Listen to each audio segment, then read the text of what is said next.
तो दोस्तों,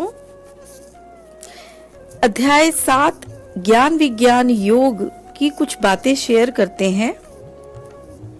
ज्ञान विज्ञान योग में श्री कृष्ण अर्जुन को कहते हैं कि हे पार्थ, तू प्रेम से मेरे ध्यान में लगकर संपूर्ण वैभव यानी वृद्धि, ऐश्वर्य, बल आदि गुण कैसे प्राप्त करोगे वह सुनो।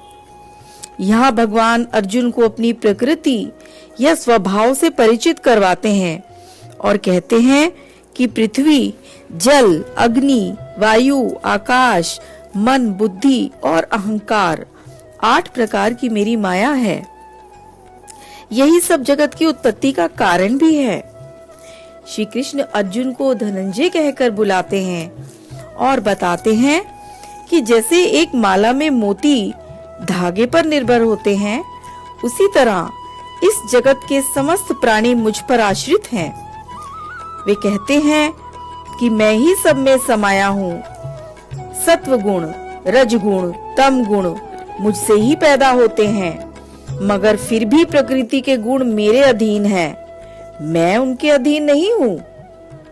मेरी शरण में आया प्राणी मेरी माया को आसानी से पार कर जाता है।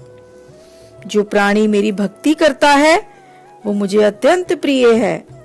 मेरे भक्त मेरे अनंत धाम में जाते हैं।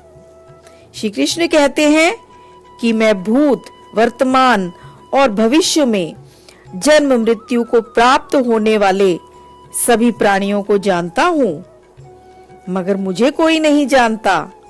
वे ये भी कहते हैं कि जो मोह के कारण जन्म लेता है वो मोह को ही प्राप्त होता है, लेकिन जिस मनुष्य ने पिछले जन्म में और इस जन्म में पुण्य कर्म किए हैं, उसके सभी पाप पूरी तरह नष्ट हो जाते हैं और वही व्यक्ति मोह से मुक्त हो पाता है। तो दोस्तों, ये अध्याय मुख्यतः पितृ मुक्ति और मोक्ष से जुड़ा है।